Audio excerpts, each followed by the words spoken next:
안녕하세요. 매일 묵상.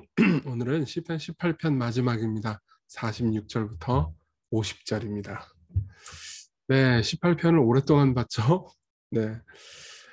계속해서 말씀드렸지만 다윗이 말년에 자신의 삶을 회고하면서 쓴 시입니다. 이 시를 통해서 자신의 인생 전체를 통해서 일하신 하나님을 찬양한 다윗을 보면서 우리의 인생도 이렇게 끝날 수 있겠구나. 소망을 가지자. 이런 식으로 우리가 적용할 수 있겠죠. 46절부터 쭉 보면요. 다윗은 이제 살아계신 하나님을 찬양합니다. 여호와는 살아계시니 나의 반석을 찬송하며 내 구원의 하나님을 높일지로다. 이 하나님이 나를 위하여 보복해 주시고 민족들이 내게 복종하게 해 주시도다. 이렇게 얘기합니다. 그러니까 다윗조차도 삶을 통해서 하나님 정말 살아계십니까?를 물어본 일이 많았었던 거예요. 예. 그러니까 원수들로부터 둘러싸일 때, 사울로부터 쫓길 때, 아니 내가 하나님께 뭘 잘못했습니까? 정말 당신이 살아계신 게 맞긴 합니까? 이런 질문을 수도 없이 던지는 거죠. 근데 시간이 지나고 하나님의 인도를 다시 생각해 보니까 하나님 안 계셨으면 내가 진짜 그때 죽었겠구나. 하나님 안 계셨으면 나는 진짜 완전 멸망했겠구나. 이제 와서 보니까 하나님 정말 살아계시는구나. 이렇게 고백을 하는 거죠. 그러니까 이건 좀 우리한테 위로가 되죠. 왜냐하면은 우리도 종종 그럴 때가 있잖아요. 하나님 살아계신가? 진짜? 목사인 저도 그럴 때가 있는데요. 다윗도 그런 고민이 있었고 또 결국은 하나님께서 당신의 선하심과 사심을 우리에게 나타내 주신다는 것, 다윗에게 나타내 주셨다는 것, 그리고 그렇기 때문에 우리에게 나타내 주실 거라는 것, 이걸 좀 볼 수 있을 것 같습니다. 그래서 결국은 이스라엘 백성뿐만 아니라 다윗 입장에서는 이방 모든 민족들이 결국 복종하게 해주십니다. 그러면서 이제 하나님을 찬양하는 거죠. 그렇죠? 주께서 나를 내 원수에게서 구조하시니 주께서 나를 대적하는 자들을 위해 나를 높이 드시고 나를 포악한 자에게서 건지셨습니다. 돌아보니까 하나님 정말 살아계신 거 맞네요.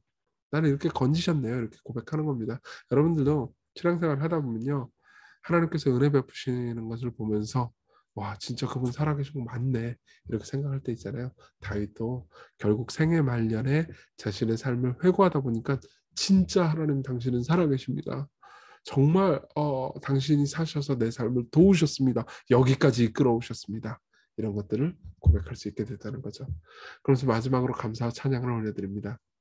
여호와여 이름으로 내가 이방 나라들 중에서 주께 감사하며 주의 이름을 찬송하리로다 이렇게 얘기합니다. 근데 지금까지 시를 읽었을 때 아까 이제 그 47절도 민족들이 내게 복종하게 해주시도다. 그러면서 이방 나라들 중에서 주께 감사한다 이런 얘기가 있잖아요. 실제 다윗의 그 생애를 보면은 뭐 이스라엘이 굉장히 강국으로 성장하게 되고 다윗 때 이제 정치적으로나 경제적으로나 도덕적으로 이제 결국은 안정을 이루긴 해요. 그러면서 솔로몬까지 이어지는데 그런데도 불구하고 이방 나라들을 다 정복하고 이 정도는 아니었거든요. 근데 다윗은 이방 나라들 중에서 주께 감사하다. 그리고 민족들이 내게 복종하겠다. 이렇게 이야기를 해요.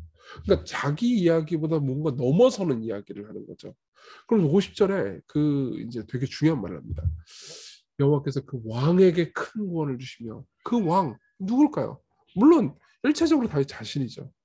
그러면서 기름 부음 받은 자에게 인자 헤세드 그러니까 언약적 사랑을 베푸시며 영원토록 다윗과 그 후손에게로다 이렇게 얘기합니다. 다윗 본인뿐만 아니라 누구에게요?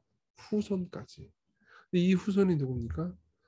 아브라함과 다윗의 후손, 누구죠? 예수 그리스도를 다윗이 미래에 내다보는 거죠. 그러니까 다윗이 이 시를 쓸 때도 당연히 다윗 스스로의 삶을 회고하면서 내 삶이 이랬습니다라고 하나님께 고백하는 것이기도 하지만 또 장차 오실 기름 부음 받은 자 그리고 장차 오실 그러니까 자신의 후손이자 하나님이시자 사람이신 분 물론 다윗은 삶을 살 때 그 정체를 정확히는 몰랐을 겁니다. 그럼에도 불구하고 오실 메시아를 선지자인 다윗이 예언하면서 시를 마치는 거죠. 그 예수 그리스도는 진정으로 모든 민족과 나라와 족속을 정복하셨습니다. 어떻게요? 지금도 오직 기독교만이 세계적으로 펼쳐져 있거든요. 이슬람교나 힌두교는요, 그 태생 지역을 벗어나지 못했어요. 여전히 이슬람교는 중동 지역에 뭐 다른 것도 좀 있긴 하지만 한정돼 있죠. 힌두교도 마찬가지입니다. 발생지를 벗어나지 못합니다, 거의. 근데 기독교는요, 이미 기독교 서양 종교다 이렇게 생각하는 경우가 많잖아요. 이미 남미 쪽이나 아프리카 쪽에 그리스도인들을 합치잖아요. 그러면은 뭐 미국이나 뭐 유럽 쪽의 그리스도인보다 훨씬 많습니다. 예. 이미 기독교는요, 전 세계적인 신앙을 가지고 있어요. 왜요? 보편적이니까요. 예. 무슨 말입니까? 정말 모든 민족과 족속과 방언 가운데서 예수 그리스도의 이름이 찬양받고 있다는 겁니다. 그렇죠? 그만큼 기독교는 보편성을 가지고 있는 거라는 거죠. 그렇죠? 결국 예수 그리스도께서 행하신 일과 그분의 영광스러운 부활로 인해서 진짜 이방 나라들이 그리고 민족들이 예수 그리스도 앞에 무릎을 꿇고 복종하게 된 일이 일어났다는 거죠. 그렇죠? 그래서 이 노래를 예수님이 부를 때는요. 예수께서 이 노래를 부르실 때 물론 그 과정 가운데 자신이 이방 민족들 가운데 멸시당하고 성부 하나님께 버림받고 자신의 제자들로부터도 버림받는 그런 고통스러운 십자가의 순간을 거치시기는 해야 됐지만 결국은 여호와께서 예수님의 성부 하나님께서 그 왕 예수님께 큰 구원을 주십니다. 부활하셨죠. 성부 하나님께서 예수님을 다시 살리셨습니다. 그리고 그 기름 부음 받은 자에게 계속해서 결국은 사랑을 베푸셨죠. 예세드라는 단어는 사랑이라는 의미기도 해요. 그렇죠? 예수께서 성부 하나님께서 예수께서 세례받고 올라오실 때 이는 내 사랑하는 아들이요 내 기뻐하는 자라 이렇게 말씀하지 않으셨습니까? 그렇죠? 다윗뿐만이 아닙니다. 그 후손 예수 그리스도에게 그리고 예수 그리스도와 함께한 우리에게도죠. 그렇죠? 자, 적용을 해봅시다. 먼저 하나님의 살아계심을 의지합시다. 예. 제프 벤더스텔트라는 복음의 언어라는 책을 쓴 목사님이 있습니다. 이분이 목사님인데도 이렇게 얘기해요. 나는 불신자이다. 당신도 불신자다. 그렇죠? 아니 신자인데 우리 모두가 불신자라는 말은 우리 삶에 여전히 하나님을 믿지 못하는 부분들이 있다는 의미다. 우리는 하나님의 말씀과 그분이 예수 그리스도를 통해 이루신 일이 내 과거와 현재와 미래를 책임지기에 충분하다는 사실을 온전히 믿지 못한다. 그렇죠. 우리 자주 불신자처럼 생각하고 행동하고 말할 때가 많잖아요. 그러니까 우리는 삶에서 어느 정도는 불신자라는 거예요. 저도요, 심지어. 그렇죠? 우리는 하나님의 말씀과 그분이 하신 일이 충분하다고 온전히 믿지 않습니다. 그렇죠? 이렇게 얘기합니다. 다윗이 그렇게 괴로워했다가 다시 하나님을 보면서 하나님이 살아계십니다 이렇게 고백했던 것처럼 우리도 그렇게 되기를 바랍니다. 예. 다윗은 평생에 한 번도 기적을 경험해 본 적이 없는 사람이에요. 다윗의 생애를 보면 기적이 나오지 않습니다. 그렇죠? 우리도 마찬가지죠. 그렇지만 다윗은 사신 하나님을 보면서 찬양했습니다. 우리 역시 다윗이 받은 은혜를 받는다면 우리도 사신 하나님을 찬양할 겁니다. 그리고 하나님의 살아계심을 늘 어느 때보다도 더 깊이 느끼게 될 겁니다. 그분은 살아계십니다. 여러분, 그분을 의지하십시오. 두 번째로는요, 결국 모든 열방이 그리스도 안에서 화해할 것을 바라보는 겁니다. 예수 그리스도의 겸손하심 때문에 모든 민족과 족속과 방언과 백성들은요, 그분 앞에 무릎을 꿇고 결국 모든 오해와 반목과 질투와 증오는 사라질 겁니다. 보세요. 여러분 오늘도 그리고 삶에서 지금도 여전히 다투거나 힘들거나 관계가 서먹해지거나 어색해지거나 미움이 있는 그런 관계들이 있을 수 있죠. 그렇죠? 심지어 교회 내에서도 그런 관계가 있을 수 있습니다. 그렇지만은 결국 예수 그리스도 앞에 모든 민족과 족속이 무릎을 꿇을 겁니다. 그 말은 무슨 말이냐면은 신자라면 모든 민족과 족속이 마음이 정말 하나 돼서 서로 사랑하게 된다는 걸 의미하기도 해요. 한 마음으로 예수 그리스도를 경배할 거예요. 그때 모든 민족을 진짜 완전히 가지시는 그날 우리는 서로를 미워하거나 질투하거나 음욕을 품었던 걸 부끄럽게 여기게 될 겁니다. 그날이 오고 있어요. 소망을 가지고 오늘 이 삶에서 때로 다툼과 오해가 있다 하더라도 하나님을 신뢰하면서 너무 낙심하지 맙시다. 우리 같이 기도했으면 좋겠습니다. 하나님께서 살아계시다는 것을 진정으로 믿게 해달라고.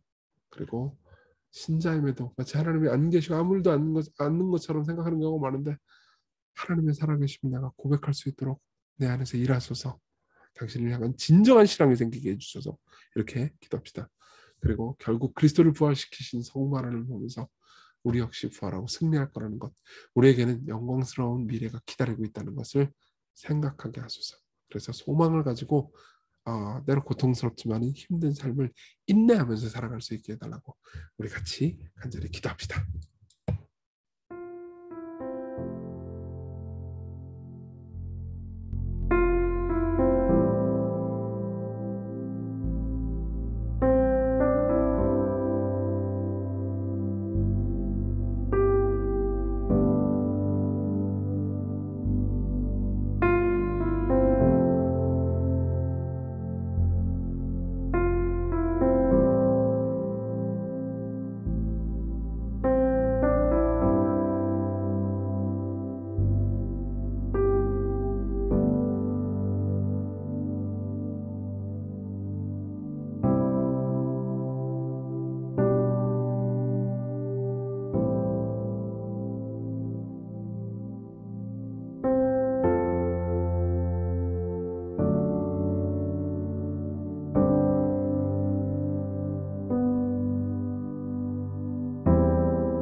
자, 기도하겠습니다.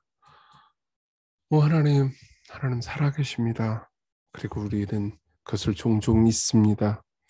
마치 당신이 안 계신 양, 당신이 우리와 상관없는 양 생각하고 행동할 때가 많습니다. 오늘 당신의 사심을 우리에게 나타내 주소서. 예수님의 이름으로 기도했습니다. 아멘. 여러분 오늘도 은혜 안에서 기쁜 하루 보내셨으면 좋겠습니다. 감사합니다.